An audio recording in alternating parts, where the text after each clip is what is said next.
Here we go again. Alright guys, so this video I am really excited about. This is a totally different paradigm video than I've ever done before. Things have changed even since my last video, and I'm very, very, very happy. Some of you guys know and some of you don't. If you don't, it's because you subscribe to this channel simply for you found it randomly, saw, oh, it's a vlog channel, I'll subscribe to it because you're a vlogger too, or you subscribe to it because you're following people with weight loss surgery. So that's great. The original idea was that this would be my vlog channel connected to my percussion channel. If you're here for any other reason besides that, besides the percussion stuff, then you're still welcome, and I love it that you're here. Here's what you need to know about me, though, is I'm not your average run-of-the-mill guy. I love Jesus. I mean, I love Jesus. Am I the perfect Christian? Am I a billboard Christian that you could put up and say, you want to be like this guy, so give your life to Jesus? No, I'm not. I probably don't even scrape the surface of something like that. But I do love him. And he is my friend, he's my confidant. So you're going to always notice that I talk about Jesus here and there in my videos because it's really hard to get away from the greatest thing in your life. Quickly, I'm not a quote-unquote political Christian, meaning I'm not a conservative guy who believes strongly in the abolishment of gay marriage and stuff like that. I really don't get involved in it. So I don't think it's Christians' place to tell anybody what they should do and they shouldn't do until they become Christians. And so if you are an avid, close follower of Christ, and then someone has a place to speak into your life and maybe what's lacking in that life or where you're missing it in that life, that's what Jesus created. He created discipleship, and discipleship comes when people have accepted Christ, but not only have they accepted him, but they choose to radically follow him.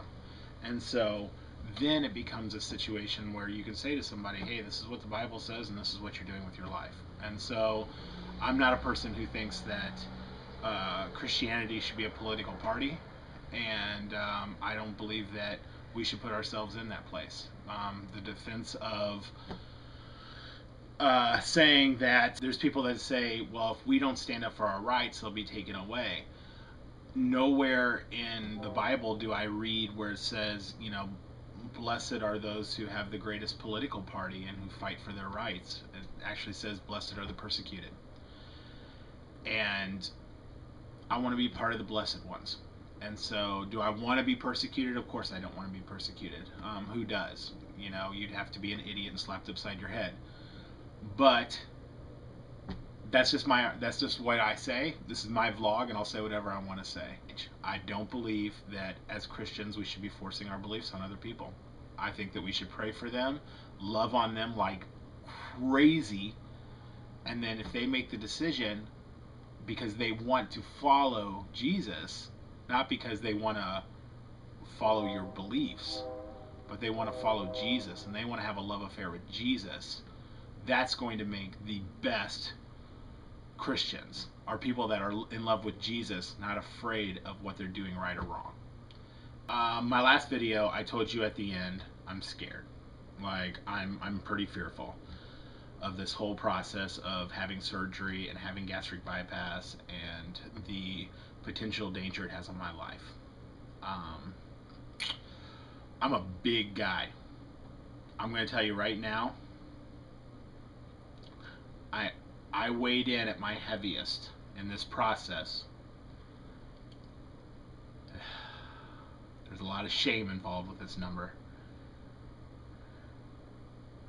I was 469 pounds. It's turning around from here, though. It's turning around from here. I can't believe I got that big. I can't believe that things changed so radically in my life to allow me to become that big. That's huge. And so that puts me in a higher category, not terrible category, but a pretty high danger zone when it comes to having gastric bypass. It's more dangerous for people my size. It's more dangerous for people bigger than me. But I do know that I have things going my way. I know that because of my age, I'm younger. I'm only 33 years old. Um, I have been relatively healthy up till now, and I don't have any major heart issues. I've been under general anesthesia plenty of times in my life. I've never had a problem with it. So really, a lot's going for me, and so I should be like, this is fine. This is just a surgery, but I just have fear. So last night, my wife went to bed, and when she went to bed, I just really felt like I just wanted to spend some time with Jesus. And I spend time with Jesus every day, but this was something I just needed some extra time with him. I needed to kind of just love on him and let him love on me, and that's what I really needed. That's what you do when you're in a relationship with someone. When you need more of them, it doesn't have to be so formal. And so I popped in my headphones and I worship my face off. I've got a new playlist of worship songs that I worship to now, just in preparation for this surgery. So I put those in and I started worshiping, and there's this moment where I just felt like I needed to pray for my church, and so turned off the music or turned down the music, and I just started praying for my church. And at the end, I felt like God was like, "What about you?"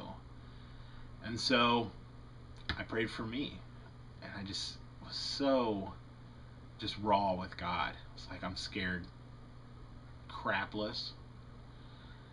I'm frightened of the possibility of what happens.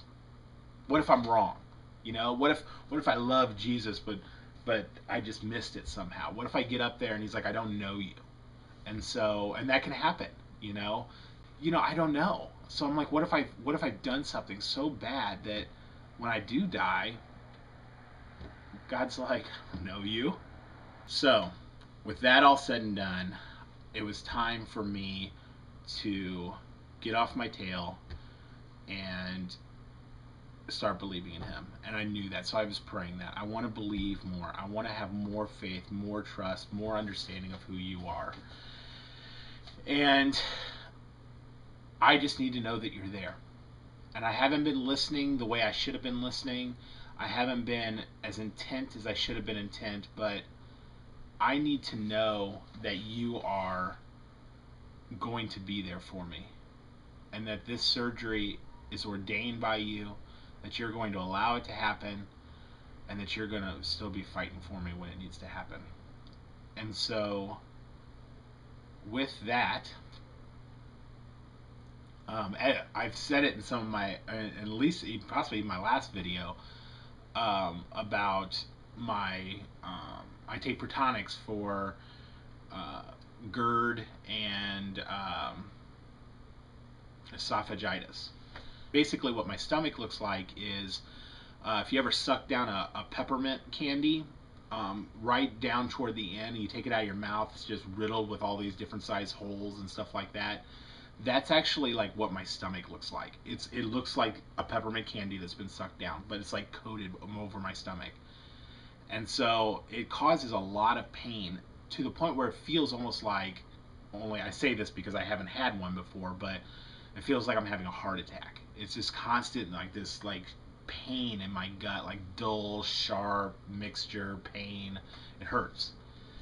And it's usually like right here. I don't know if you guys are going to see that. So like right underneath my chest, above my stomach, like right in my rib cage, is where it kind of hurts. Probably like where your stomach is, where my esophagus meets my stomach. And so I was feeling that pain pretty severe, and I wanted the pain to go away. I really, really wanted that pain to go away. But I just had this thought in my mind. I didn't care about the pain to where I needed it to go away right then and there. I more cared about knowing that Jesus was with me. And it was one of the most in a way, innocent things that I've ever prayed, because to me there was no selfishness involved.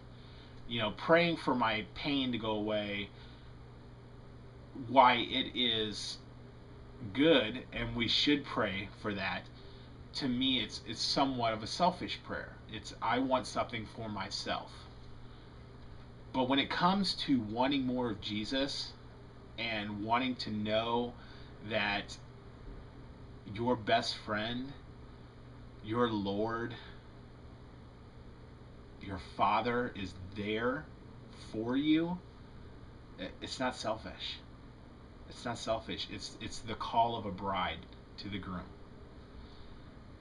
And so I just said, I need to know you're here for me. I need to know that right now you've got me covered, and that there's no way that I should be fearing about this surgery. And so I said, Lord, if you're going to be here for me, then I just ask you right now to take this pain away. And I hadn't even said pain away yet, and the pain was gone. I mean, it was completely and totally gone. I was like trying to breathe funny, trying to stretching, like, how can I make this come back? I took a drink of water to see if that would fire everything up, and I'm like, it's gone. And at that moment, I began to weep, because I realized that he had done something so simple to him, but so supernatural to me, that was enough to say, I love you, and I'm here for you, and you're going to be okay, because you're mine. So now I'm good. And plain and simple, I'm good. If you would have asked me on a scale of 1 to 10, how scared are you? Yesterday, I would have said about an 8. Today, I'm about a 2. For right now, I am feeling solid about the surgery. I'm allowing myself today to be more excited about the surgery and to be pumped about the possibilities of things to come after the surgery. I mean, to the point of just being a better drummer, being a better father, being a better husband. There's so many aspects of taking off weight is like releasing baggage. And so there's so many different things that I have the possibilities of doing after I lose this weight. After I become more active, other people get more of me. I'm able to do more and to give myself more, to be more for people. And I'll tell you, there are people that have said, Staley, you've done so many awesome things in your life, and you've been a great person, great leader, blah blah blah blah blah blah blah blah blah. But it's not over yet. I'm 33 years old. Man, I still got a lot ahead of me, and I still am going to radically change things somewhere. There's still so much that God has for me in my life, and we're partners with this thing. And so I have decided that my life is for him, and I don't believe that after a few, leadership things and a few here and here and some people giving their lives to Jesus, that's enough. Until the day I die, I'm his. And then I'm his after that. Sweetness. And so while I'm here, I'm his, and he can use me any way that he wants to use me. And so I don't believe that anybody would get rid of something like that. If I become ineffective for Christ, then he can have me. But right now, I still have effect for Christ, and when I lose weight, I am going to have even more effect for Christ. And so I do not believe that it's time for me to go home. And so when I become smaller, I'm going to be able to go that much harder after God. And as I go that much harder after God, then more people are going to see God. And so me and fear, we don't have a relationship right now. He can go, because I'm believing in the faith and the love of Christ. I know Jesus, and he knows me, and so everything's going to be okay, because he's in control, and that's where I want to be. See you guys tomorrow.